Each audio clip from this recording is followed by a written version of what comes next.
Hi guys, it's me. I'm actually just going to film the first part of this in my laundry room with my clothes behind me, just to say it is my 2.5-year surgiversary today. I'm gonna post the rest of it when I do a what I've learned in 2.5 years video that I'm going to attach to this. But because I have been so busy all day and my children are home now, I am unable to film that now. But I did want to officially say today, which is March 12th, 2019, is 2.5 years post-op from vertical sleeve gastrectomy surgery that I had on September 12th of 2016 with Dr. Darren Tischler. My highest weight was 350 pounds. My surgery weight was 300.5, and today I was 176.5. I'll weigh in tomorrow, and then tomorrow most likely I will be able to have time while the kids are at school, even though I have one of my sons going to an appointment tomorrow to be tested for autism and whatever else is in there. And so anyways, I'm gonna take time during the day when we get back from his appointments and film that video, what I have learned. I'll see you soon. Hi everybody. This is a continuation from yesterday. I purposely filmed myself on camera yesterday giving my intro because yesterday was exactly 2.5 years post-op from vertical sleeve gastrectomy surgery, and I knew that I would not be able to film what I wanted to until today. So technically I'm a day after, but yesterday my intro that you saw was on the exact day. So so I just wanted to go over some things that I have learned. I know through this journey we have learned a lot as a community. I know I definitely learned a lot pre-op by watching a lot of you guys on YouTube, and I know there's a lot of people who watch me that have yet to have surgery. So this is actually going to be things that I have learned over the last 2.5 years. A lot of practicals. I'm a very practical person. And so it's going to be everything about the surgery and the weight loss aspect that I guess some things I did, some things I didn't. But I know that these have worked for me as I am almost 180 pounds lighter from my highest weight. So without further ado, let's get to it. So I wrote them down. I normally do not write things down, but I definitely wrote things down for this time because I don't want to forget. So the number one thing that I could say without a doubt is that everyone's journey is different. Before having surgery, I watched everyone's video, whether you were a bypass patient, whether you had a lap band, whether you had a vertical sleeve gastrectomy like I did. I just really wanted to look through what was available to me and what worked for some people and what didn't. And if it didn't work for them, whether or not it was their own fault or if it was a surgery or whatever have you. And so,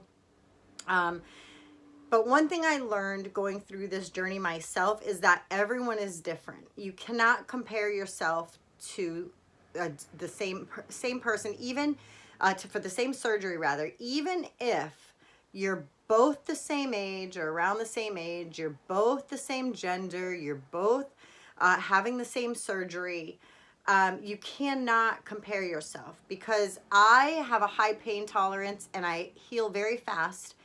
But some people who have had VSG do not heal very fast.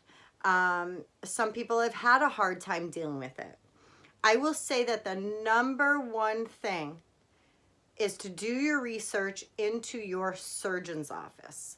That is absolutely without a doubt the number one thing I would say to do. After you call your insurance company to see what they will pay for and what their criteria is, then you go ahead and call around to different surgeons, post online to ask whether or not someone lives near you or a friend or somebody that you know has had a great surgeon. Because I absolutely, without a doubt, think that that is the number one priority. my surgeon that I chose, I actually would not have chose him if it wasn't for my surgery, because I live in Massachusetts and this surgeon is actually in Connecticut. And at the time that I called my insurance company, they told me that their criteria was that I go to a center of excellence, which is a hospital that doesn't have any kind of deaths or anything like that, deaths, complications. The surgeon hasn't been in trouble. The hospital itself hasn't been in trouble. They're not dirty and getting contagious diseases and all that. And you, if you pass all that, every 2 years you are deemed a center of excellence. And so when they told me on the insurance company that I needed a center of excellence, I immediately said, oh, that's such and such a hospital up the street. It's only 5 minutes from me. So she checked and she said, they're not a center of excellence. And I was shocked. I said, they do like face transplants and brain this and heart transplants, and they're the largest hospital. People are helicoptered in, and like they do everything here. And she said no. And she said the criteria is you have to go to a center of excellence, and if they're 70 miles from your home, you have to go to that. If they're more than 70 miles, you can choose your own. So I said, oh, excellent, because the closest hospital to me would be that one. And if the center of excellence they told me was Hartford Hospital in Hartford, Connecticut. So I said, oh, they're totally more than 70 miles from me. And they're not. For whatever reason, I thought they were, and they are only like, I think she said like 39 miles or something. So in any event, at that point, I felt sad. I felt really, really like sad that I wasn't going to go to the hospital right here, and would I know the doctors, and how's this and how's that. But I'm going to tell you that God always takes care of us. He always knows the best thing for us. His timing is always perfect. And so therefore I was sent to Dr. Tischler and Dr. Papasavez at the Hartford Hospital. And so long story short, I am absolutely so excited that they knew enough to send me to a center of excellence, and I'm very happy that that's the one that was available to me at the time.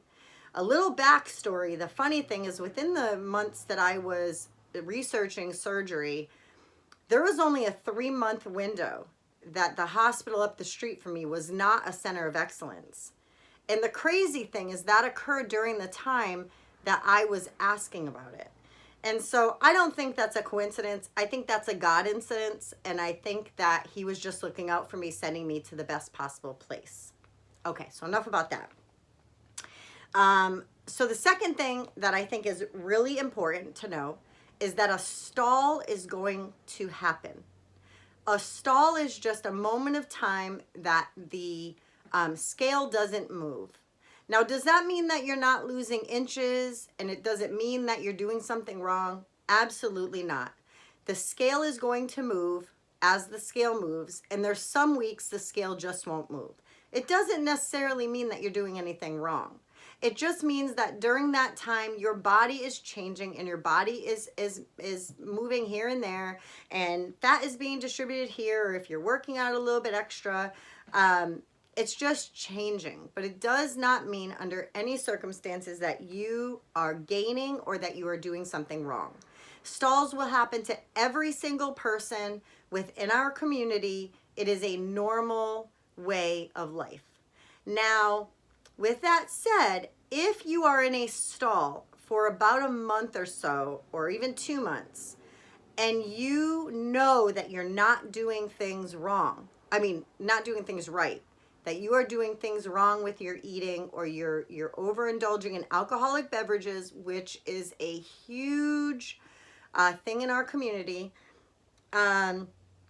then you know you need to change some things up, and it has nothing to do with the surgery, so don't try to blame the surgery. It doesn't have to do with you have a broken scale. It has to do with you have lost track of what is important and how it is important to put good things in your body if you're trying to lose weight and get to your goal.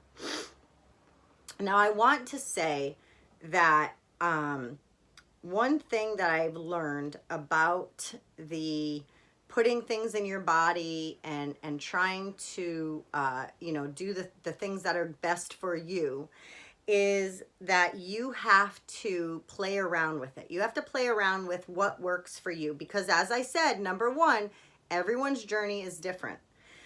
Everyone is different, the way that they are going to feel, the way that their body is going to measure. I will add in here, I wrote it on the other side, but here is where I'm going to address one of the things I wished I did and I never did. And that was take measurements.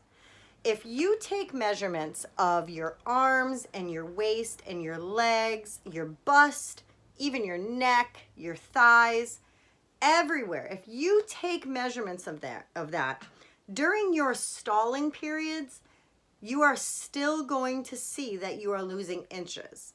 I cannot tell you how many times I was upset at the scale that I was not losing the pounds, but I couldn't tell you about the inches because I'd never measured in the beginning. But I would get down and out about it. But one thing my nutritionist told me is to make sure that you go by the way your clothes are fitting. And so for me, that's what I've been doing. I can tell when the clothes are fitting great. And I can tell when they're getting a little snug. And so a couple weeks ago, they were getting a little snug. I could feel a certain pair of pants. It wasn't tight, but it was a little bit snugger than it was the week before. And that's when I went up to 186, and now I'm 176. And so that is one of the things. Take measurements, please. If you guys are pre-op, or even if you just had surgery, still take the measurements. It's going to be huge.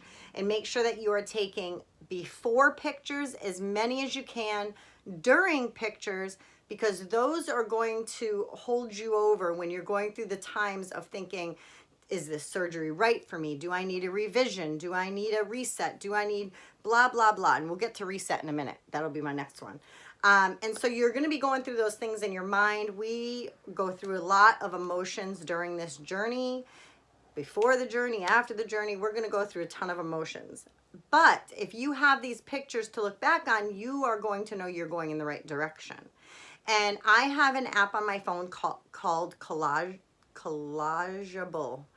And basically I can put a side by side, I can put 3 in a row, I can put 3 up and down, I can put 4 boxed, however I want, and I collage them together, pictures, to show myself and to post to my Instagram how I was and how I am now.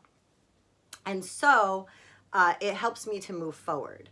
So let me move on quick to this pouch reset.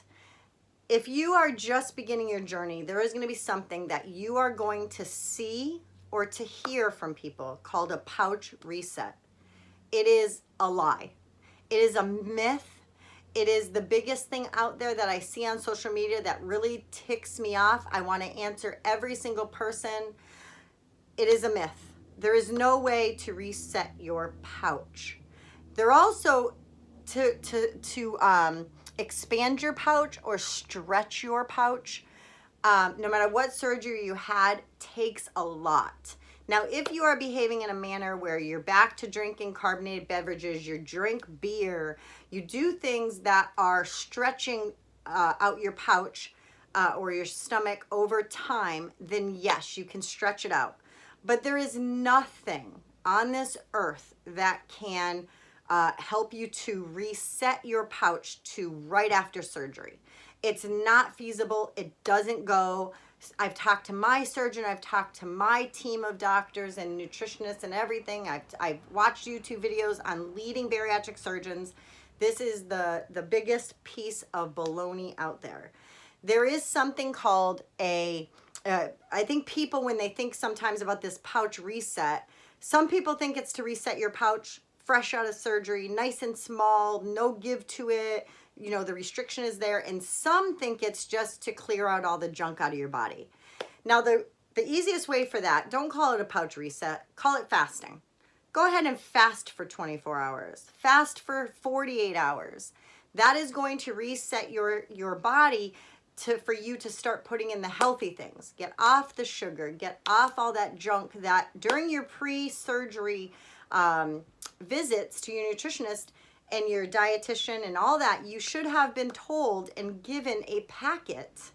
And I apologize if your surgeon is a butt and didn't give you that, but you should have been given a packet and had many, many hours of talks about what you should or should not eat. There are certain things, my surgeon is very much to keep the C's out and then 2 P's. So the C's for him is cookie, cakes, cupcakes, candy, crackers, stuff that begin with C, and 2 P's are popcorn and pretzels and peanuts. He don't think that you should ever have that. He said once in a great while, if you're gonna have it once every 6 months or something, once, you know, if you're on maintenance and you're doing well, have it. But during the time that you're just fresh out of surgery, it's under a year, this is your honeymoon period, please take it for all it's worth and stay away from that junk. Don't experiment with it. You don't need rice to fill up your pouch and expand. You don't need pasta in that pouch to expand and take up the room of many other nutrients and vitamins that you do need. And the protein first. Always eat your protein first. Make sure that you're getting that into your pouch. Don't eat all the junk, sugar. Stay away from sugar, soda, beer, alcoholic beverages. Yuck. It's not going to help you. And if you really are on this journey just for a quick fix, it's not weight loss surgery.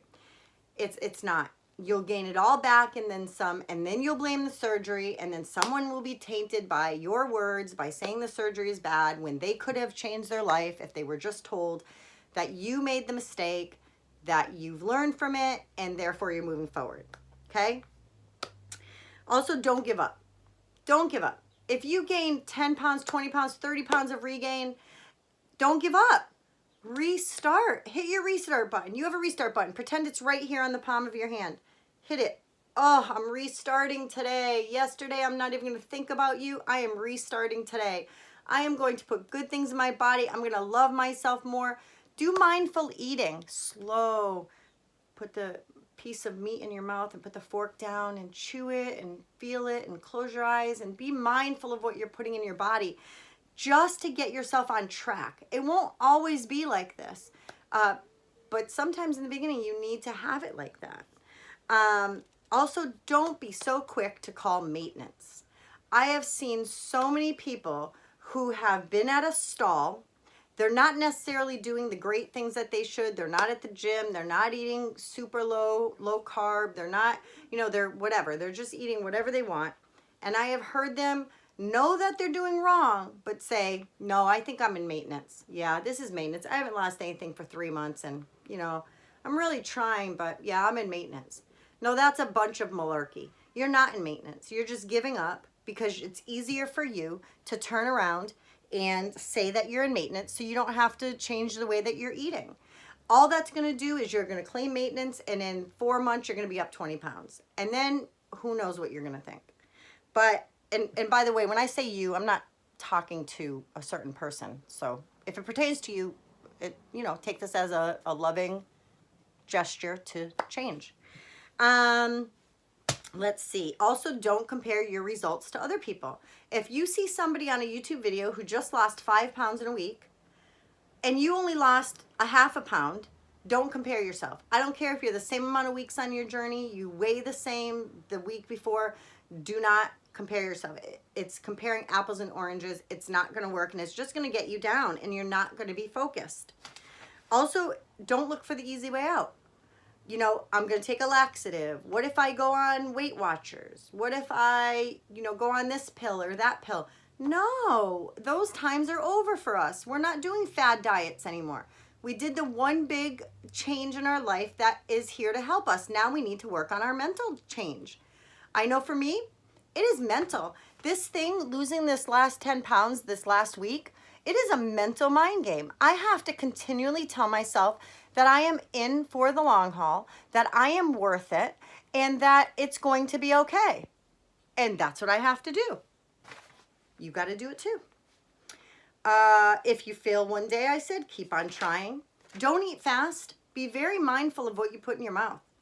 I'm doing personally, this is personally me, and it works for me, and I feel I feel so thin. My stomach, I don't have the rolls, I do intermittent fasting every day. I do not eat before 16 hours. I'm usually 18 to 19 hours fasting.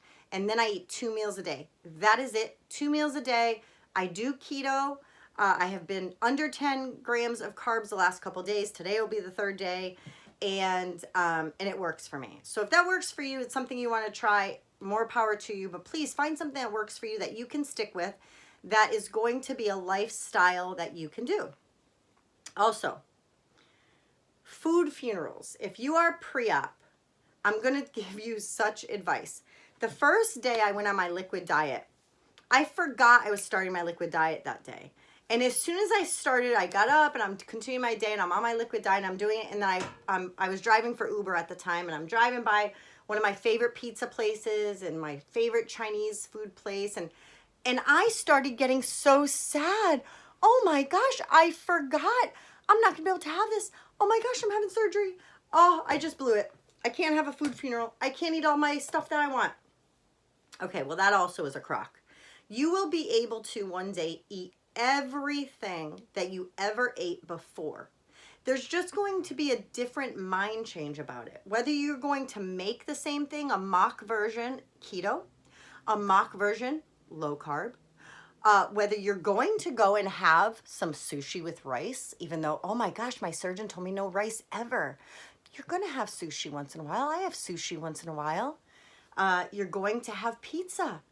You're going to have different things. You don't have a food funeral, because you're just gorging yourself, and then just putting that in there and being like, oh, it makes me feel good, and then it's gone. Then what are you going to say? You feel bad? No. Don't have a food funeral. You're going to be able to have whatever you want. I can have whatever I want right now. I can go to have Mexican and eat chips if I want, but you know the difference? I can't fit as many anymore. That's where this surgery works. I can't fit them. If I want to eat 2 baskets of chips, guess how many chips I can eat now? 10. 10 chips. That's my limit. Dip it in guacamole. Dip it a little bit in the nacho queso. That's it. But you know what? I have it, and I'm satisfied, and it filled a need, and I move on. So food funerals, guys, don't even do it. Please don't. Also, if you are trying hard to be able to get on track, and for some reason you keep giving into temptation, do not use your kids or your spouse or your circumstance as an excuse. Do not say, oh, the kids need to have cake, so I had a bite. The kids need to have Twinkies, and those were my worst temptation before surgery, so I ate 5 Twinkies. No, don't use them as an excuse. If you cannot trust yourself, absolutely do not shop for it, because I will tell you, your 5-year-old kid is not going to the store buying food to bring into your house for themselves. We have to lead by example, guys. And I'm 2.5 years post-op. I'm still learning, but these are the things that I have given into over the 2.5 years that I need you guys to be aware of. Now, if you give into it, that's it. You gave into it. Pick up and go on your merry way and start over the next day. Remember the reset button. Push. It's right here on your left hand palm. Push. You're starting again. But if you don't want to eat something, you said, I'm not going to eat it. I promised myself it made me sick, or it makes me gain 5 pounds and I can't do it, then don't buy it. Don't bring it in your house. And if you have a spouse, tell him he has to hide it or she has to hide it in their vehicle, somewhere where you can't get it. Put it in a box with a combination. Do anything and everything that you can to prevent yourself from messing up, because the guilt that comes with that is not worth it. I'm going to tell you, I've been there. I've done that. The guilt is not worth it. And going several days on a binge because you want to punish yourself is not worth it. Don't do it. Love yourself enough and love this surgery and all the crap that you went through to get to it. because I'm glad they don't make it easy just to pay a bill and go and have it done. You have to take classes for the most part. I'm sure there's people that can do that. But I hope that for the most part, there are surgeons out there who want to have you take nutrition classes and have you be on a supervised diet and educate you, because I wasn't educated. My parents didn't educate me about food.